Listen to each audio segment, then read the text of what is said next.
Hi, folks. God bless you. Love to everybody out there. This is Jason Burns. This is the GG podcast, doing a live stream on the Birmingham Qur'an Manuscript. What is it? What's it all about? We're going to do that. Hope you are okay. I'm feeling a bit refreshed today. Had a nice rest, so I'm feeling a little bit refreshed, so I can do a little bit of podcasting tonight. Pray for me and my beloved wife, Dorcas, and God bless you. And love to everybody out there. Let's dive into it. And the Birmingham Manuscript, why is it important? Because the Muslims give us a false narrative. They give us a false narrative. They tell us that the Quran has been preserved, and so they tell us that it's been preserved, but what they don't tell you is some of the oldest manuscripts, they only have a few pages, so they're not being honest. So here is a picture of the Birmingham Qur'an, and it's just a couple of pages, right? Altogether, it's about 4 pages, right? Now, I debated a nice Muslim. You can see the video at Soccer Films. And he swore blind, and he's on camera, and he's a nice guy, but he swore blind that they have all of the Quran in the Birmingham Qur'an, and it's not correct. You have 4 pages. Yeah, that's the truth. So the Birmingham Qur'an Manuscript contains parts of Surah 18 and 20 of the Islamic Holy Book, written on parchment in an early form of Arabic script as Hijazi. Now notice, this is on the University of Birmingham's website, and it tells us there that they have surahs 18 and 20. Now, the young man who debated me at Speaker's Corner swore blind that he said he knew Arabic, which I believe he did, but he said he'd been to Birmingham and he'd read the Birmingham Quran, and it was the whole of the Quran. But here you can see that is a complete lie, because here we see very clearly, and you can go and watch the video on Suckle Films right at the beginning. The young man says he'd been to Birmingham, he knew Arabic, and he'd read this full Quran, the Birmingham Manuscript. And yet was here, that was not an honest statement that he made there, because here we read on the Birmingham website, the Birmingham Qur'an Manuscript contains part of Surah 18 and 20 of the Islamic Holy Book, written on parchment in an early form of Arabic script known as Hijazi. The result of radiocarbon dating of the parchment on which the text is written places the manuscript in the period between 568 and 645 with 95.4% probability. The scholars there, when they say 95.4% probability, obviously the scholars that are saying this, they're not actually being honest themselves, because the reason being, if you take the Sana manuscript, I looked at 8 universities that have done tests on the Sana manuscript, and they have a wide variety of different dates. So when the Birmingham scholar say it's 95.4% probability that the manuscript can be dated from 568 to 645, they're kind of stretching it, to be honest. In order to do that, they would need at least 5 other universities. 8 would be better to give us an approximate date. And you would find that if that was the case, there'd be a wide variety of dating. So the university is not being completely honest there. But anyhow, if we take the dating of this manuscript, if you notice 568, 645, that smashes and destroys all the hadith. The hadith are telling us that Abu Bakr told Thabit to go and collect the Quran. The Quran was on sticks, stones, and bones. So obviously, this can't be correct. Maybe the the material is old, but the actual writing is definitely not of that time, because the hadith completely demolish this narrative of the dating here. And even if we accept the dating, when do we get the dates of Muhammad? Let's just find that, right? So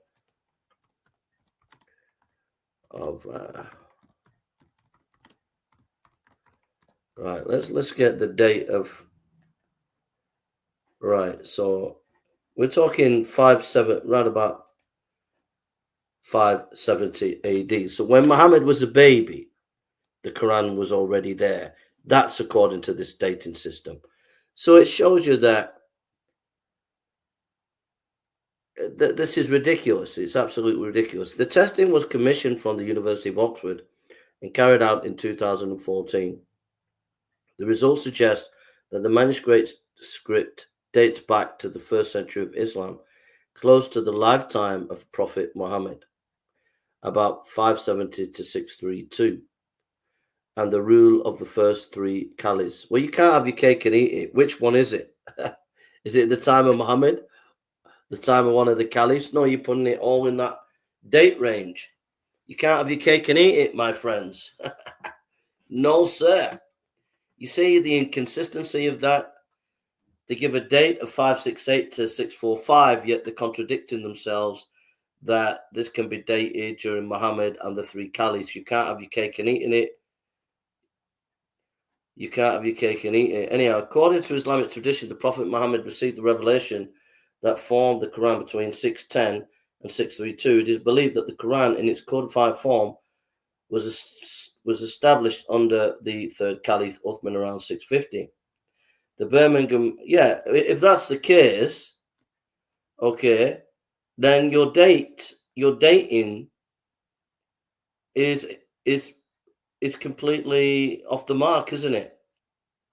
Because your dating is before Uthman recension.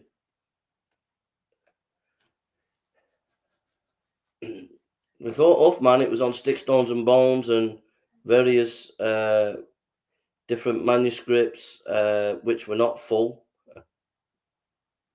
The Birmingham Manuscript is one of the early surviving fragments of the Quran, and one of only a handful of early manuscripts of the Quran in the world to have been radiocarbon dated. It is part of the Mingana Collection of 3,000 Middle Eastern manuscripts cared for by the Cadbury Research Library at the University of Birmingham, UK. The collection was brought together in the 1930s under the Quaker philanthropist Edward Cadbury to raise the status of Birmingham as an intellectual centre of religious studies. So the first thing I want to say, the first major thing I want to say on this issue, and I'll put a link out there if anybody wants to come on. Don't think if anyone wants to come on. The first thing I want to say about this is the Muslims say, oh, the Quran has been preserved. We have a full manuscript. One of your earliest manuscripts here is only a few pages. It's not a full manuscript. So the Muslims are lying. They're giving a bare-faced lie about the Birmingham manuscript. It is not a full manuscript. Period. Radiocarbon result. The graph of the radiocarbon result for the parchment from the University of Oxford shows the date range of 568 to 645, 95.4 probability. Notice, if you notice something, they don't do this with the Christian manuscripts. In other words, they always try to leave it nebulous with the Christian manuscripts because there's politics involved. There's politics involved in this dating, without a shadow of a doubt. Okay. Like I said, you can't be dogmatic about this date with the radiocarbon because radiocarbon dating is not as accurate as they're making out to be. Yeah, the Sana manuscript, there's been about 8 universities that have done studies on that, and it's a wide variety of dates. So when they're saying that it's 95.4% probability, that's absolute nonsense because you need to at least have 4, 5, 6, 7, 8 universities doing the carbon dating. Then you get some idea of what's going on.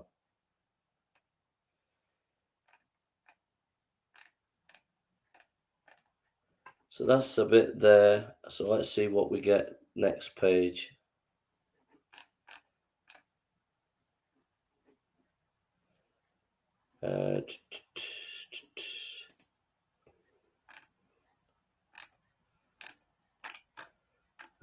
Well, we'll see. We'll get some more information.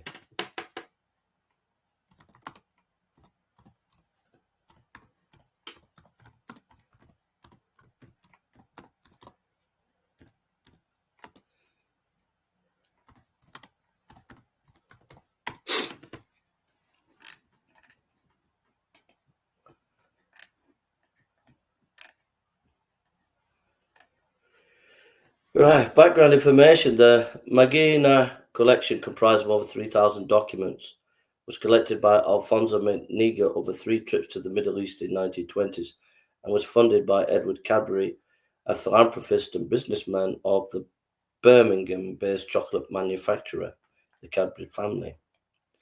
The 2 pages have been recognised, 2 pages, as belonging with 16 leaves catalogue in the BNF Arab 328C in the Bibliothèque Nationale de France in Paris, now bound with Codex Parisino Petropolitus, and witness verses corresponding to a Lucana in that script. So notice it's only a few pages, okay?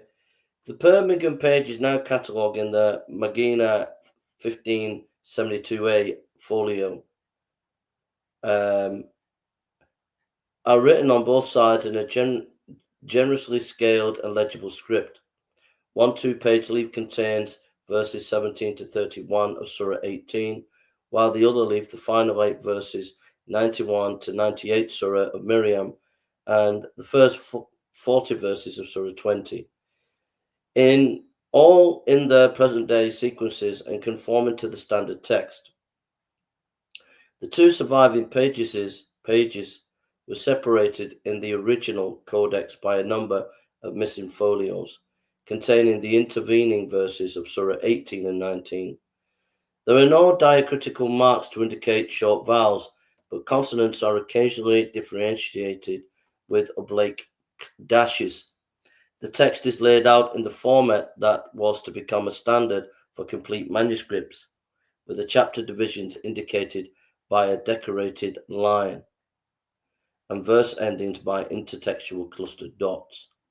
And the Quran text witnessed in the 2 Birmingham leaves almost entirely conforms to the standard text.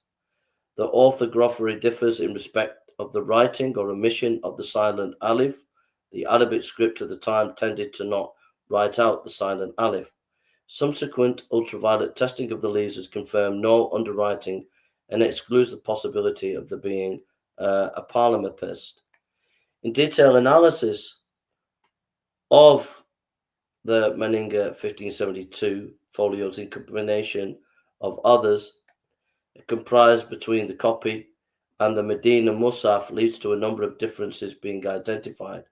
These variants can be understood as mirrors of linguistic competence of the copy and its linguistic context, that the manuscripts bear some phonetic, orthographic, and morphologic syntactic variants, but also a few lexical variants, among which there are variants related to the voice and recipient of the message, and some variants due to mechanical errors during the copying activity. Lastly, the manuscript exhibits few peculiar features as regards the subdivision of the Quranic text into verses. Further, the analysis of the manuscript text compared with the literature of the Islamic tradition reveals a few qira'at that are substantiated through manuscript itself. So let's see what we can.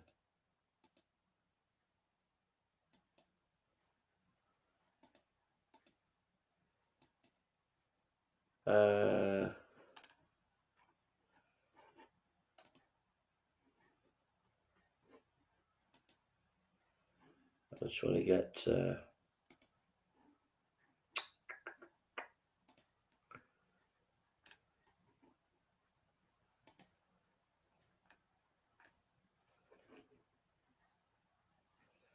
So let me show you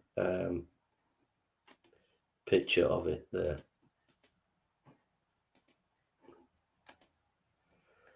So that's a picture of the Birmingham manuscript there, right? It's not a full manuscript. It has textual variants. We've just noticed that. It's only 2 pages and there are textual variants, copyist mistakes, etc. You know? And so there we are. So the idea that it's absolutely 100% perfect. Notice down at the bottom there, some of the manuscript there has deteriorated. Okay. Notice it's deteriorated. One thing I've noticed, what you can notice about this is it's a slapdash copy. If you notice, you know why? You can see that it's like a big piece of parchment with big handwriting, and you get a feel that this is a bit slapdash. But there are missing parts down at the bottom, if you notice there. But it's not a full Quran. It does have textual variants. So to say that you have this perfectly preserved Quran, well, here's one of your earliest manuscripts, and it's not the case. It just isn't the case. It's not completely true, you know. Look at the very top. If you notice at the top, there are smudges making some of the writing nearly unlegible. Then if you look at the bottom, there is a missing part there that's been ripped or deteriorated. And then on the right hand side, there's deterioration there. So what I'm telling you is, if you look at that, that's not a full perfect Quran. There's bits of paper missing. There's blots at the top. There's bits at the side that you can't read. And then there are textual variants, because it's an early development of Arabic. You know, it doesn't have the full Arabic script that we have today in the Quran. And yet the scholars that we just read say, oh, it's the standard text. Well, it clearly isn't the standard text. Okay? The main point that you have to take away is this is not a perfectly preserved Quran. Look, you can see with your own eyes, there's bits missing right at the bottom. You can see it here. I don't know if you can see my point. You can see at the bottom, there's a bit missing. At the top, there's blots. And it's only a couple of pages, for goodness sake. It's only a couple of pages. So Muslims, you've got to be honest with yourself. This is not a full Quran. Oh, the Quran has been perfectly preserved.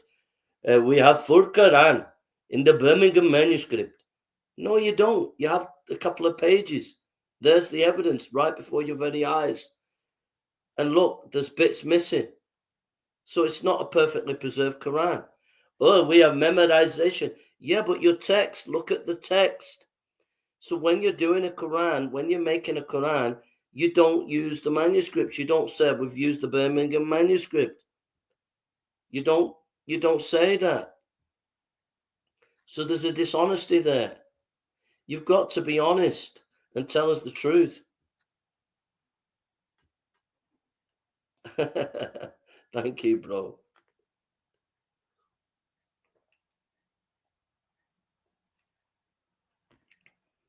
So I'll show you. So you've seen that, yeah? Now watch. Watch this. Just watch this now. Watch this. Just keep your eye out for this. Watch. You've seen it with your own eyes. It's only a few pages. Right? Watch.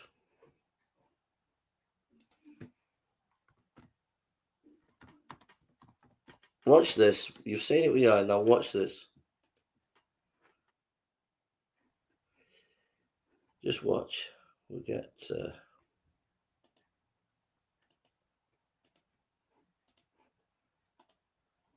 may be lost. You would. Okay, come here. This could be you. Busy professional, you've earned money, you've got cash in the... These guys embarrassing people, right? But let's talk about the formation of the Bible and the formation of the manuscript. JC, am I correct in the manuscript? Now watch this. This is a conversation about the Birmingham manuscript. Now watch. Right? But in Islamic scholarship in the modern times, not in the time of Tabari, but in modern times, when you do a Quran, you don't tell us what manuscripts you use. Do you know why? Do you know why? Yeah. Because your earliest manuscripts, the Sana manuscript, and the Birmingham manuscript, yeah, are they full manuscripts or partial? Full. Now, my friend, you don't know. You don't know. Oh, show me the opposite. The Birmingham manuscript is only a few pages. It's not a full. It's a full. It's not. You see. Have you been to Birmingham? You see. Have you been to Birmingham? My friend, you need to do your research. All right. Have you been to Birmingham? I've looked at the manuscript. I've looked at it. You can look at the. No, you haven't. It's 2 or 3 pages. How do you assume that I haven't seen the manuscript? It's 2 or 3. It's not a full book. You haven't got a full book. You haven't got a full Birmingham manuscript. JC, am I correct in that? Have they got a? They have not got a full Birmingham manuscript. It's only a few pages. Is that? Am I correct? See. See. So why did you disagree with me? I do disagree with you because the form. That's why I told you. There it is. It's just a few pages, bro. Well, that's what they show you. No, that's all there is, bro. No, brother. You read Arabic, right? Brother. I'll show you again. He says he's read it. It's a full manuscript. We've just seen for the Birmingham University. We've seen the pictures. It's only a few pages. So this brother was a nice guy, but he was lying. Criteria. You insulted my father's sources. You did. Yes. I'm asking you, who established that? You don't like me as well. Textual critics do that, right? When you're doing an ancient document, right, and the manuscript that you use, it is etiquette. It is to be honest with etiquette, yeah, to say I used X manuscript, true, C manuscript, true, right?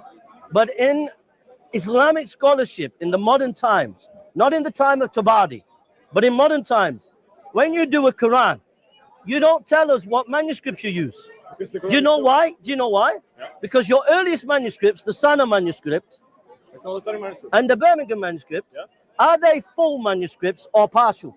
Full. Now, my friend, you don't know. You don't know. Now, you heard him saying that the Sana and the Birmingham are full manuscripts. They're not. They're just a few pages. The Birmingham manuscript, a few pages. Sana manuscript, a few pages. But you heard him. You heard him clear as day. No. The Birmingham manuscript is only a few pages. It's not a full. It's a full. It's not. You see. Have you been to Birmingham? You see. Have you been to Birmingham? My friend, you need to do your research. All right. Have you been to Birmingham? I've looked at the manuscript. I've looked at it. You can look at the. No, you haven't. It's 2 or 3 pages. How do you assume that I haven't seen the manuscript? It's 2 or 3. It's not a full book. You haven't got a full book. You haven't got a full Birmingham manuscript. JC, am I correct in that? Have they got a? They have not got a full Birmingham manuscript. It's only a few pages. Is that? Am I correct? See. See. So why did you disagree with me? I do disagree with you because the form. That's why I told you. There it is. It's just a few pages, bro. Well, that's what they show you. No, that's all there is, bro. No, brother. You read Arabic, right? Brother. So he's in denial. He's in denial there. He's in absolute denial. You know, the Birmingham manuscript is just a few pages. So as Muslims, stop going around telling people that it's a full manuscript. It's a lie. It's an absolute barefaced lie. You can't keep going around telling people that we have a well-preserved Quran. It's just a couple of pages, for goodness sake. You've just got a couple of pages. All right? And so there's dishonesty there going on. Absolute dishonesty. Absolute dishonesty going on there, my friends.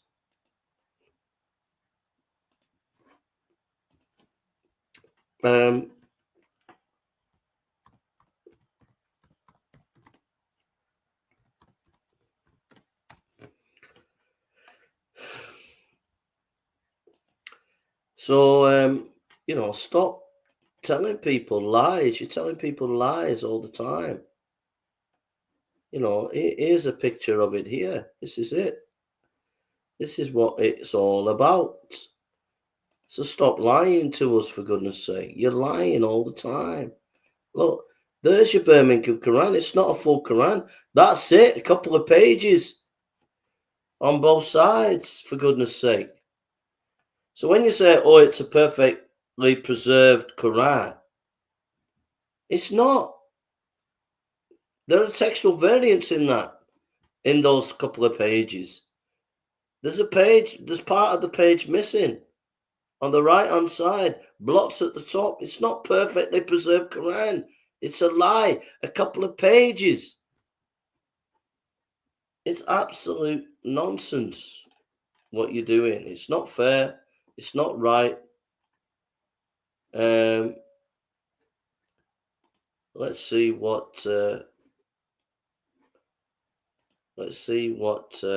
they say about the Quran.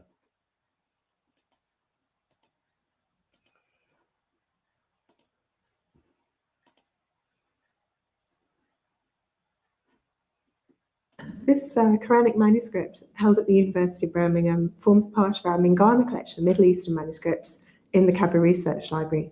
We've recently made a very exciting discovery. We've had the manuscript radiocarbon dated, and it's proved to be one of the earliest Quranic manuscripts in the world.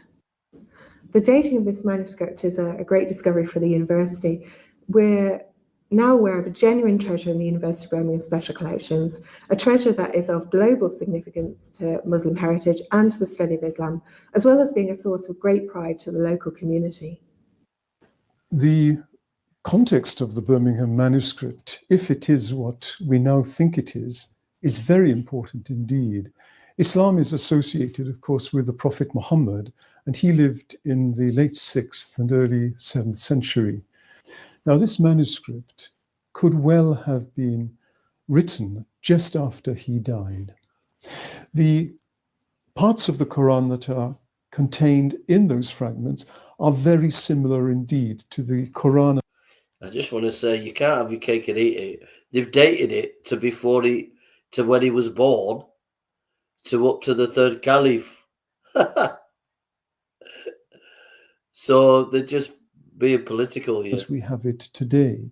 And so this tends to support the view that the Quran that we now have is more or less very close indeed to the Quran as it was brought together.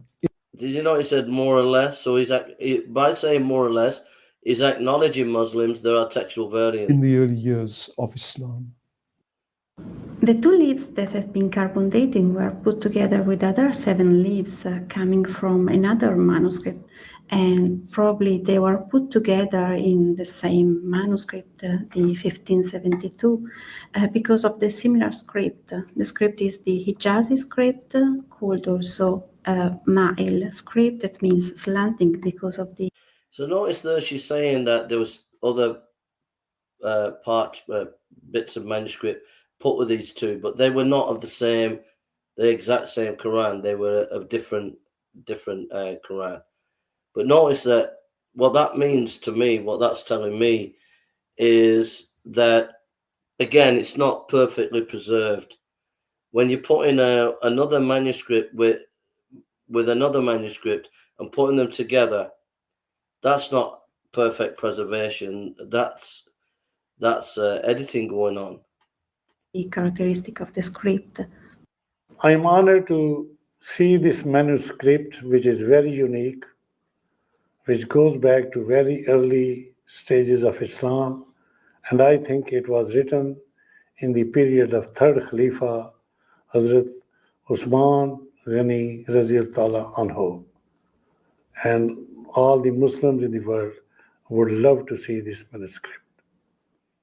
Okay, واصبر نفسك مع الذين يدعون ربهم بالغداة والعشي يريدون وجهه لا تعد عيناك. 2 pages, folks. 2 pages. That's what it is. 2 pages. That's all it is. 2 pages, not a full Quran. Not a full Quran.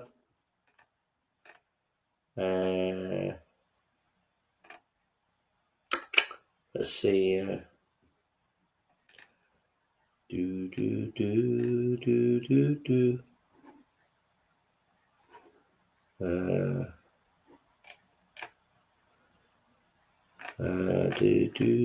think that'll do. I think we proved our point absolutely clearly.